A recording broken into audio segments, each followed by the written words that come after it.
sebenarnya bila orang puji kita ni, kita ada doa. Para sahabat dia baca doa kan. Apa doa dia?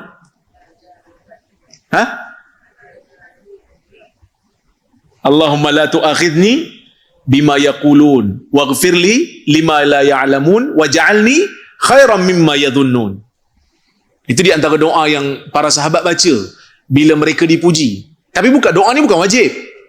Cuma kalau orang puji kita, elok baca doa ni supaya kita sedar diri sikit.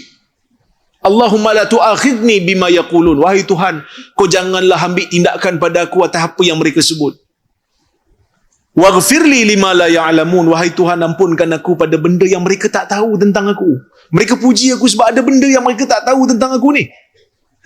Waj'alni khairan mimma yadhunnun. Wahai Tuhan, jadikanlah aku lebih baik daripada apa yang mereka sangkakan aku. Oh, Masya Allah, doa ni bagus. Tonton amal doa ni.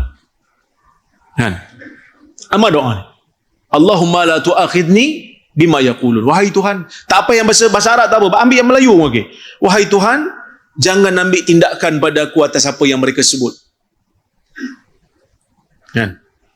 Lepas tu, la tu'akhidni bima yaqulun waghfirli lima la ya'lamun. Ampunkan aku pada benda yang mereka tak tahu aku buat. Aku banyak dosa dia pun tak tahu pun. Waj'alni khairan mimma yazunnun. Wahai Tuhan, jadikanlah aku lebih baik daripada apa yang mereka sangka aku. Aku ni baik, mereka sangka aku baik. Kalau boleh jadikan aku lebih baik daripada tu. Ini di antara doa yang para sahabat baca lah.